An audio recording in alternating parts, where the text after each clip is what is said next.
Hi everyone, Elle Hackney here. Welcome back to my YouTube channel, where I like to talk to everyone in the book community, whether they be authors, illustrators, podcasts, or industry professionals. But today I have someone incredibly multi-talented coming onto my show today. Not only is she a library lady, but she offers author services. She's one half of a very successful literary podcast, and she has her first published book coming out in July 1. Hooray, hooray, it's Library Day. Please welcome the multi-talented Julie Grasso. Thank you, Elle, for having me. Thank you so much. I don't know where to begin with this interview because you've got so much experience in the kidlit world. You offer your own author services range. You've got your own podcast and you're published. So, can we maybe try and start from the beginning how this all happened for you? Sure. I think when I started having kids, I realized that creative side of me needed to come out. So I published my own sort of series. I published 7 middle grade books. The most notable would be my Frankie DuPont series. And that was a huge upskill to do all of that. Back in the day, Amazon, really sort of favored self-published authors, and I got a lot of exposure, and they did really well. I had an Australian distributor, so they were in libraries all over Australia. And then I had my second baby, and life got a bit more interesting. He was diagnosed with autism. So I kind of found the self-publishing route a little bit more difficult, and I was very, very busy. So I just kept writing, and I eventually got a job in libraries, in public libraries, and eventually made my way onto the children's team. So now I deliver story times to like 800 people a week. And it gave me a really big insight into how little people actually listen to a story and what makes them excited. And I had educators asking me over and over again, can we have a story about the library, about how you come in and you borrow books? And in public libraries, many public libraries over the world use what we call DIY checkout kiosks. So the book actually has what is called RFID, so radio frequency ID, and that book just goes on the kiosk and it makes a sound blebbity blurb. It reads that tag, and that's how books are checked out. So I decided that instead of doing that sort of the traditional, Julie goes to the library, this is what she does. I took it from the book's point of view of sitting on the shelf, waiting to be borrowed, longing to be, put in a silky soft bag and traveling on a train. And I wrote that story, and I couldn't really get anyone interested, to be very honest. Like, I sent it to a lot of publishers, and it was, this is a lovely story, Julie, no thank you. Until finally Scholastic actually loved it and commissioned it. And 2 years later, it's coming out July 1 with the amazing Heath McKenzie as the illustrator. So it's taken a long time. I mean, I wrote it 4 years ago, and it'll be out this year. So tell me, with the initial story, because I like how you did it from the story's point of view, because you are right. Like, that's not a point of view many people think. How many rewrites, how many drafts, how did you know when it was at the point where it was so good to be submitted and Scholastic took it up? Well, that is a convoluted story.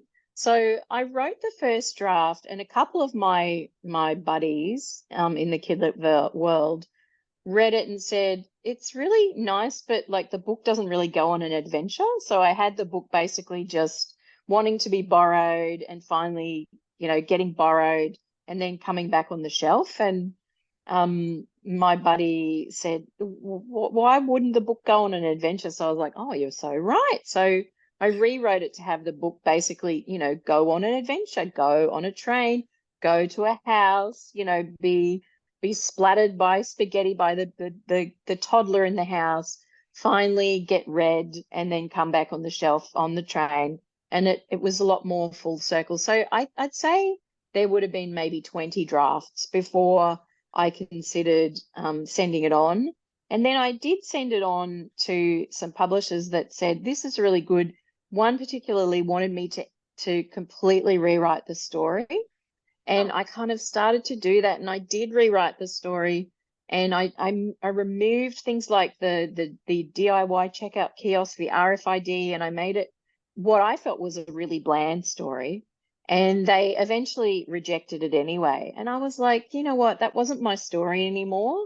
It felt so edited that it was just not what I wanted to put into the world. Excuse me.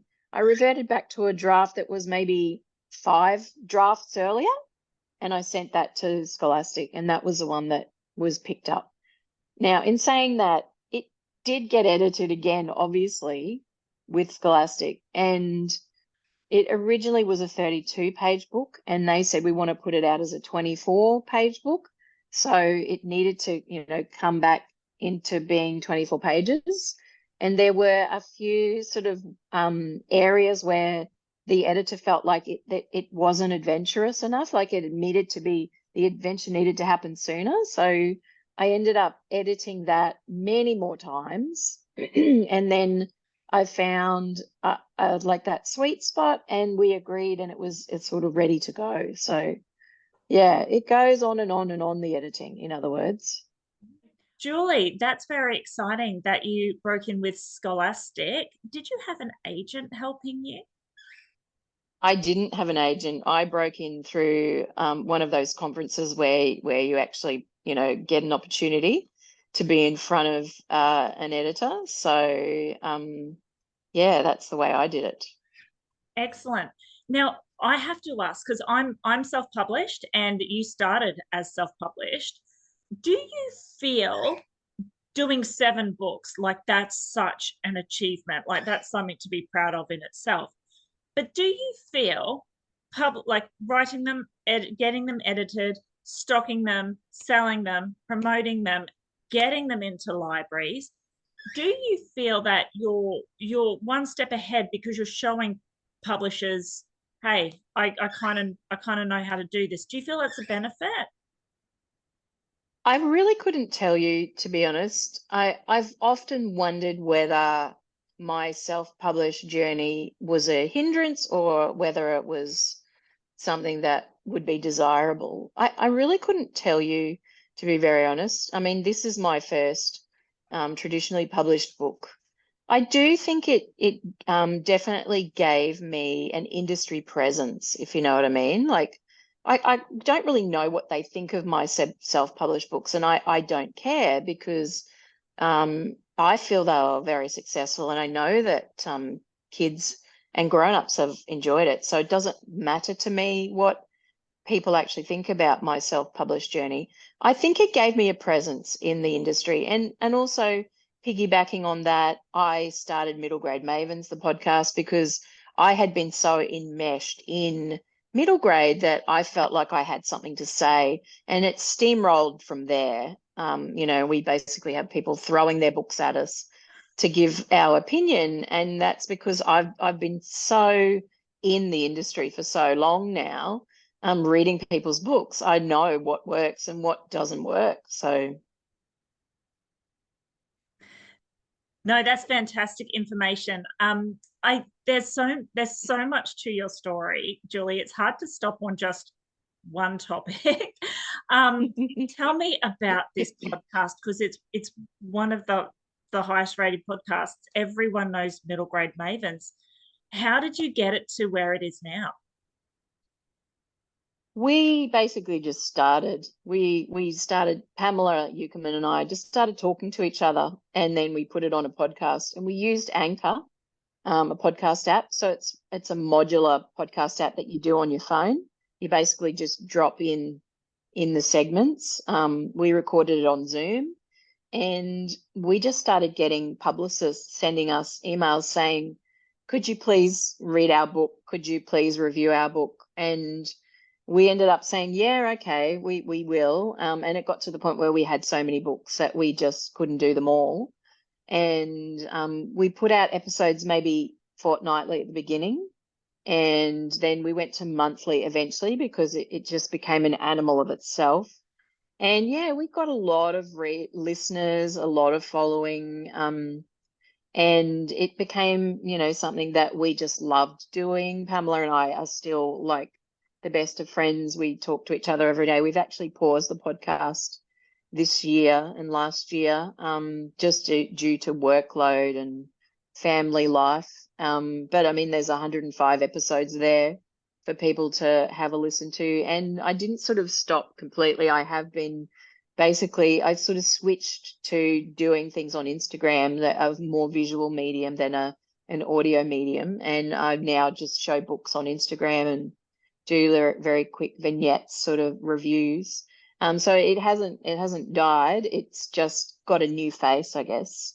Yeah, no, and that's, I love how this is all sort of started for you, because you are so hardworking, and you've been hardworking for decades. This isn't just a 2-year journey for you. This is like a lifelong commitment. But following, so your self-published books, moving into a podcast where you're reading so many other books, getting to know the formula of what works and what doesn't work.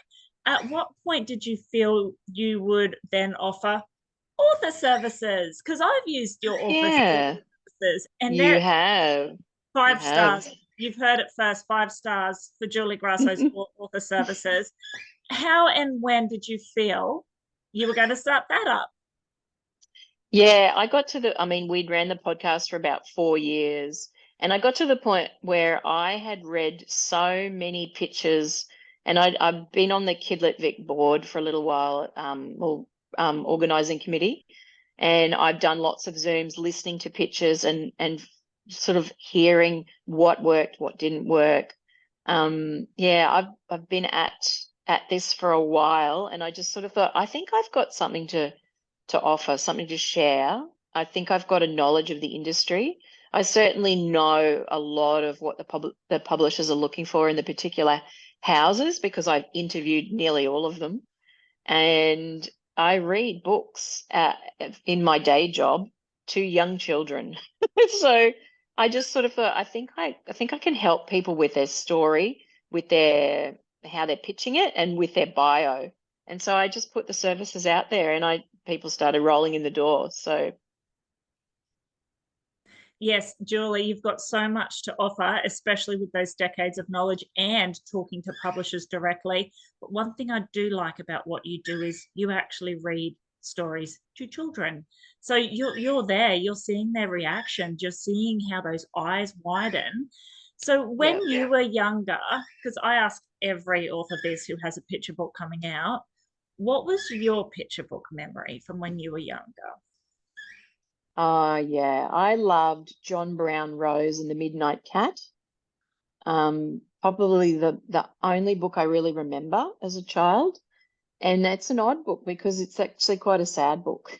Oh, Um, but it's just so beautiful and poignant. And I don't know what resonated with me at the time.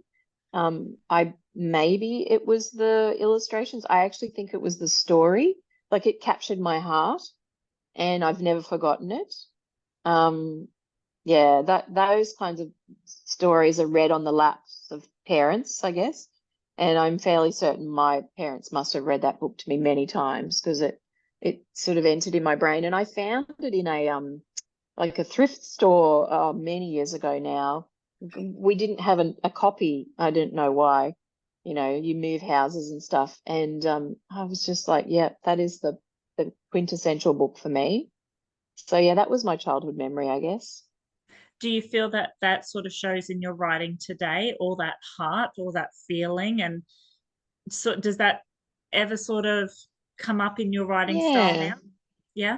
I think one of the most influential writers, and she has passed away very unfortunately, is Amy Krauss Rosenthal. And she loves to sort of usurp the norm. So she's written this beautiful story called Spoon, and it's all from the spoon's point of view. And that's probably why I decided to take the book from the book's point of view for Library Day. And just the way she views the world, so childlike, but still, you know, really entertaining. So if ever you get to read any Amy Krauss Rosenthal books, please do. She passed away about 2 years ago now, which is just you know, the saddest thing. But she is not departing stories into the world anymore. But yeah, a great influence. The other influence I would say would be Karma Wilson. She writes just impeccable rhyme, and I've read those. Her series are Bear Snores On, and there's many, many books around Bear, and just impeccable rhyme. It just teaches you about rhythm, how rhythm is so necessary in rhyme. It can't just rhyme, it has to, you know, it has to actually have meter. So yeah, they're my two influences, and probably what drives me when I'm writing my next book is like, what is the norm? How can I usurp the norm? Oh, oh, I like that. So, Julie, there's more books to come from you. Oh, look, I've got so many books that are sitting around not yet taken up, that have been rejected, you know, worldwide. Um, my latest thing that I'm doing is Choose Your Own Adventures. So I'm actually just writing those and putting them on my website, download for free, or if you want to, you can, you know, shoot me a couple of dollars. I also have another secret project in the works, which is a graphic novel that hasn't yet been contracted, but I hope it will be, because that one is the closest to my heart. It sort of, it really encompasses my all-round knowledge of having an autistic child as well, but just also fun, total fun. So I can't say that I don't have any more books contracted, but there's always something happening in my world, if you know what I mean. Yeah. I also have recorded my own audiobooks of my Frankie DuPont mysteries, and I do have another audiobook due to come out sometime maybe mid-year. I'm sort of still recording the what they call pickups, the you know, corrections. So yeah, there's always something happening, but I don't actually have any current contracted books. So Wow, Julie, you've again, there's so many more topics to go on with you. I think we're going to have a part two to this conversation, I think. Now, if anyone yeah. would like to get in contact with you, whether it be for author services or for library visits, or to hear about your books, or to tune into Middle Grade Mavens when it's back up and running, how do they Yep. contact you? You can find me on julieannegrassobooks.com. And do you have any words of advice for people out there starting out who would just love to be in your shoes? And I would say it's a long game and it's a journey. So if you want to go on the journey, be prepared for a lot of ups and downs, a lot of waiting, and a lot of no. And that's okay. Like, that doesn't faze me. I love rejections. I think, good, I can move on to something else. So it's a long game. Be there for the long haul. You have to play the long game. that's wonderful advice. Julie, thank you so much for speaking with me today. I really appreciate it. I cannot wait for Hooray, Hooray, it's Library Day. July 1, Same. hitting bookstores, bookshelves, libraries. Everyone check it out, and make sure you please support Julie, follow her posts, check out her books, check out her podcast, check out her audiobooks, check out her self-published books. The list goes on. But thank you so much, Julie. I really appreciated speaking with you today. Thanks for having me.